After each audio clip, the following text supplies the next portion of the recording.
Hello everyone, welcome to my show. I'm the Empath, and today we have Babble Babble. So, we're going to pick up where we left off at Exodus chapter 11.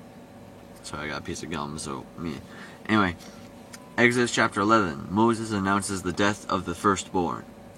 Then the Lord said to Moses, I will send only one more punishment on the king of Egypt and his people. After that, he will let you leave. In fact, he will drive all of you out of here. Now speak to the people of Israel and tell all of them to ask their neighbors for gold and silver jewelry. The Lord made the Egyptians respect the Israelites. The Lord made the Egyptians respect the Israelites. Indeed, the officials and all the people considered Moses to be a very great man. Moses then said to the king, The Lord says at about midnight I will go through Egypt, and every firstborn son in Egypt will die, from the king's son who is heir to the throne, to the son of the slave woman who grinds grain. The firstborn of all cattle will die also. There will be loud crying all over Egypt, such as there has never been before or ever will be again. But not even a dog will bark at the Israelites or their animals. Then you will know that I, the Lord, made a distinction between the Egyptians and the Israelites. Moses concluded by saying, All your officials will come to me and bow down before me, and they will beg me to take all my people and go away. After that I will leave. Then in great anger Moses left the king. The Lord had said to Moses, The king will continue to refuse to listen to you, in order that I may do more of my miracles in Egypt. Moses and Aaron performed all these miracles before the king, but the Lord made him stubborn, and he would not let the Israelites leave his country. Chapter 12. The Passover. The Lord spoke to Moses and Aaron in Egypt. This month is to be the first month of the year for you. Give these instructions to the whole community of Israel. On the 10th day of this month, each man must choose either a lamb or a young goat for his household. If his family is too small to eat a whole animal, he and his next-door neighbor may share an animal, in proportion to the number of people and the amount that each person can eat. You may choose either a sheep or a goat, but it must be a 1-year-old male without any defects. Then on the evening of the 14th day of the month, the whole community of Israel will kill the animals. The people are to take some of the blood and put it on the doorposts and above the doors of the houses in which the animals are to be eaten. That night the meat is to be roasted and eaten with bitter yeast. Do not eat any of it raw or boiled, but eat it roasted whole, including the head, the legs, and the internal organs. You must not leave any of it until morning. If any is left over, it must be burned. You are to eat it quickly, for you are to be dressed for travel with your sandals on your feet and your walking stick in your hand. It is the Passover festival to honor me, the Lord. On that night I will go through the land of Egypt, killing every firstborn male, both human and animal, and punishing all the gods of Egypt. I am the Lord. The blood of the doorpost will be a sign to mark the houses in which you live. When I see the blood, I will pass over you and will not harm you when I punish the Egyptians. You must celebrate this day as a religious festival to remind you of what I, the Lord, have done. Celebrate it for all time to come. The Festival of Unleavened Bread. The Lord said, For 7 days you must not eat any bread made with yeast. Eat only unleavened bread. On the first day you are to get rid of all the yeast in your houses, for if anyone during those 7 days eats bread made with yeast, he shall no longer be considered one of my people. Sorry about that. On the first day and again on the 7th day you are to meet for worship. No work is to be done on those days, but you may prepare food. Keep this festival because it was on this day that I brought your tribes out of Egypt. For all time to come you must celebrate this day as a festival. From the evening of the 14th day of the first month to the evening of the 21st day, you must not eat any bread made with yeast. For 7 days no yeast must be found in your houses. For if anyone native-born or foreign eats bread made with yeast, he shall no longer be considered one of my people. The first Passover. Moses called for all the leaders of Israel and said to them, Each of you is to choose a lamb or a young goat and kill it, so that your families can celebrate Passover. Take a sprig of hyssop, dip it in the bowl containing the animal's blood, and wipe the blood on the doorposts and the beam above the door of your house. Not one of you is to leave the house until morning.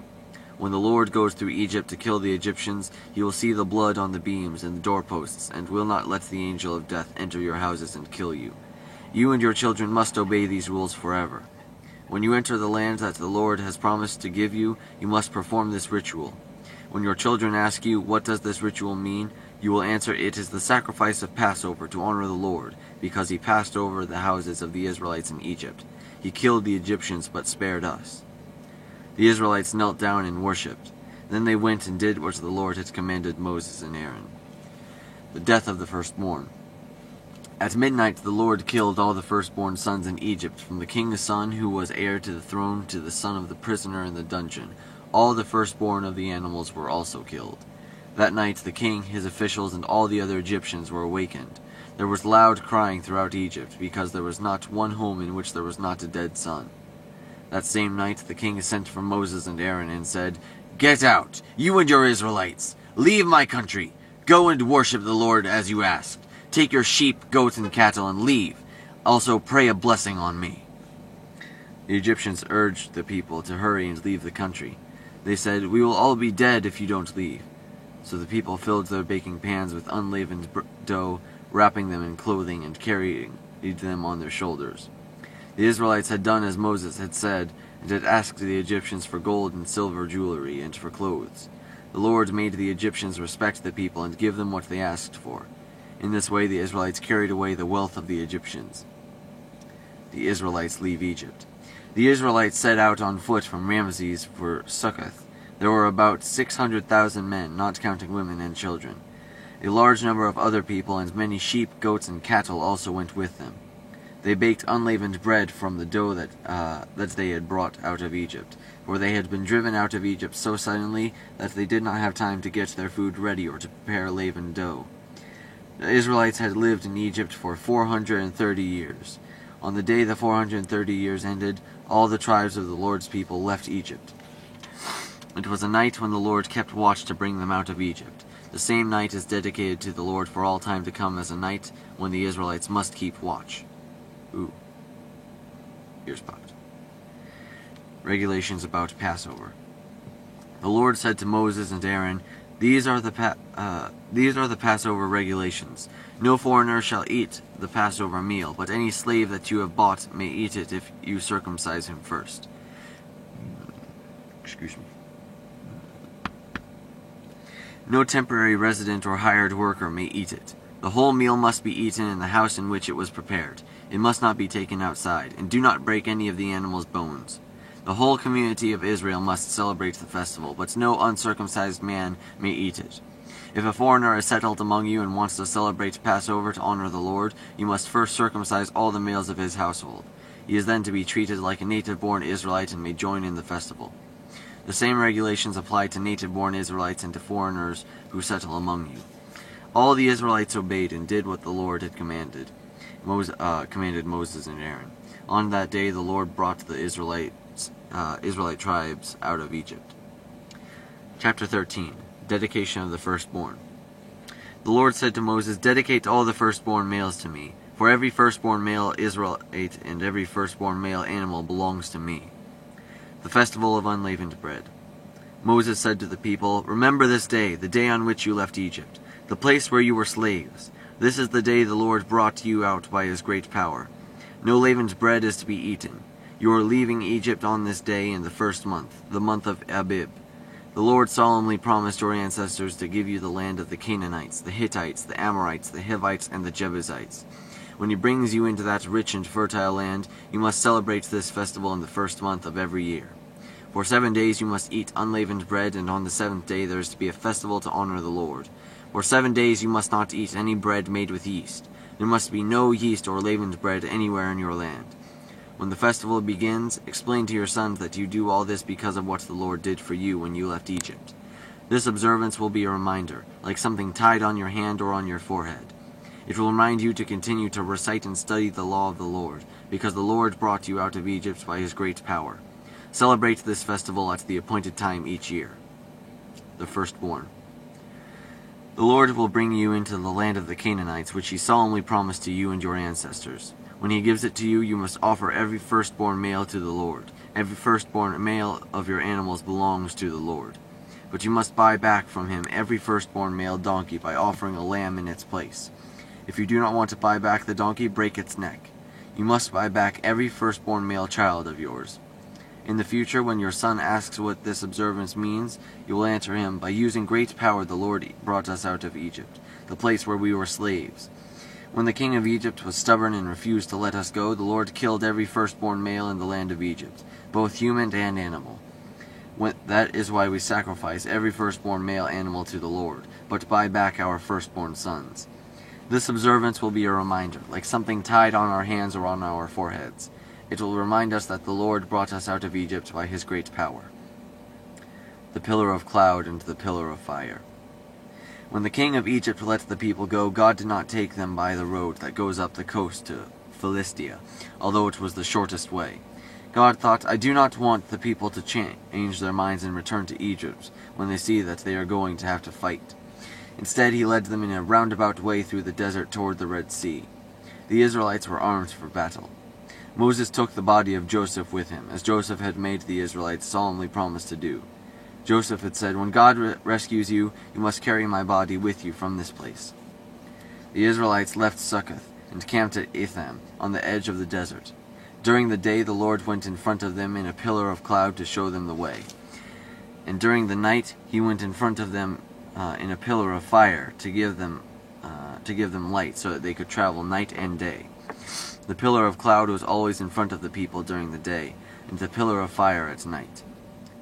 Chapter 14, Crossing the Red Sea. Then the Lord said to Moses, "Tell the Israelites to turn back and camp in front of Pi-hahiroth, between Migdal and the Red Sea near Baal-zephon." Bless me. The king was thinking that the Israelites are wandering around in the country and are closed in by the desert. "I will make him stubborn, and he will pursue you, and my victory over the king and his army will bring me honor.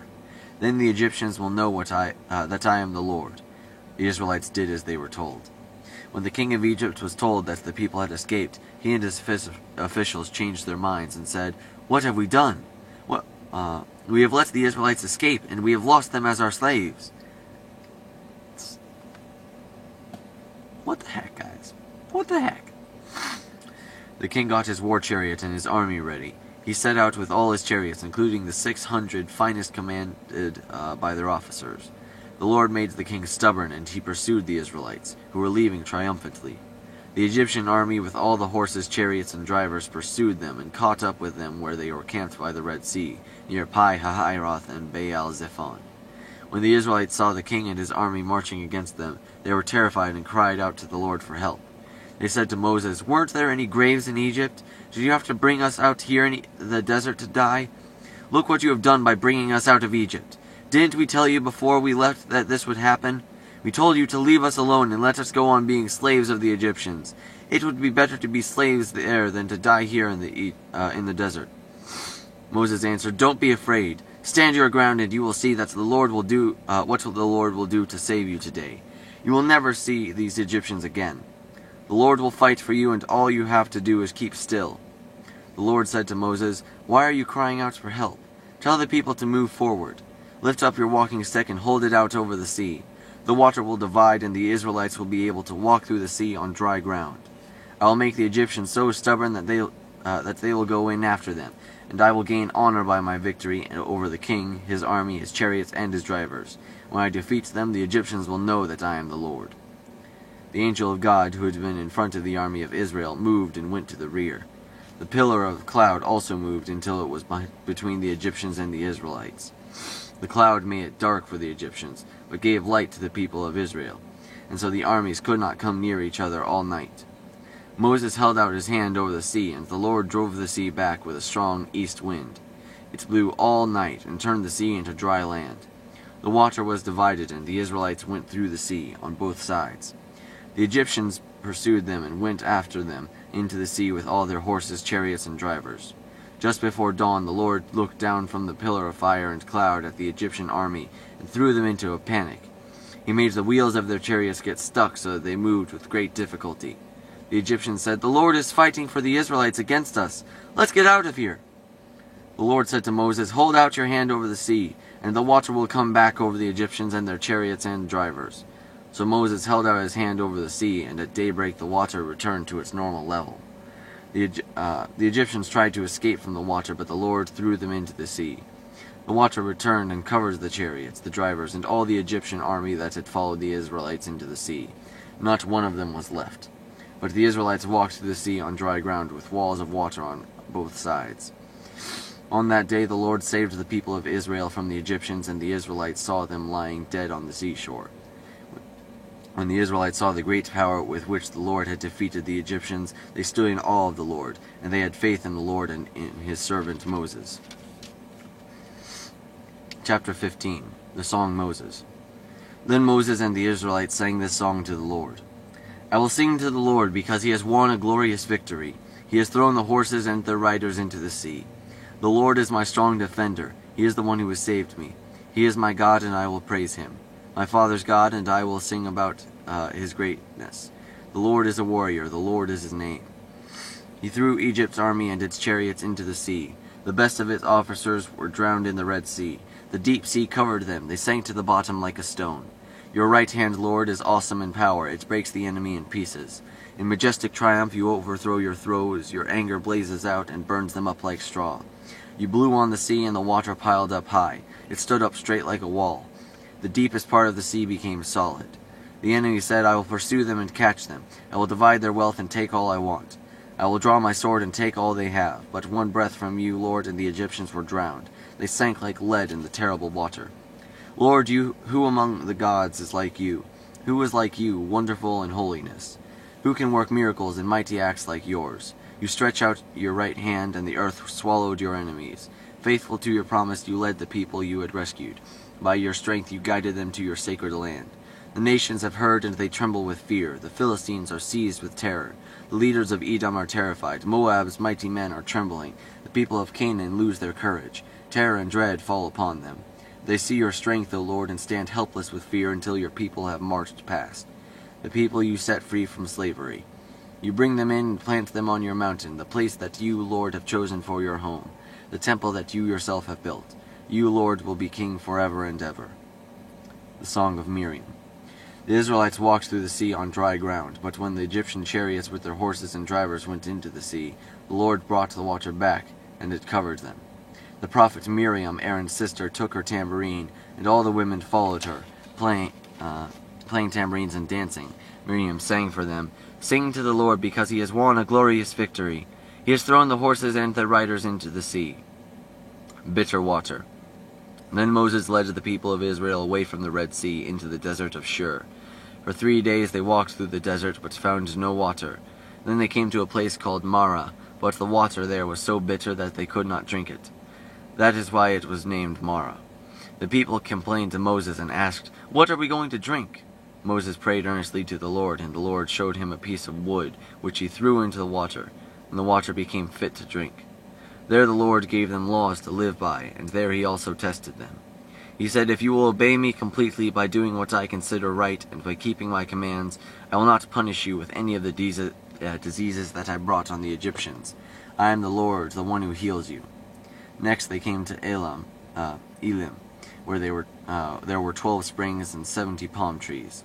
There they camped by the water. Alright, and that's all I'm going to read for today, because I'm going to cut off a little earlier than I usually do, because I'm going to go in such, get some water and such, because I am parked outside of my work. Alright, so yeah, thanks for watching. Like and favorite if you enjoyed. Subscribe to become a VIP today. And I will see you all next time. Have a great day.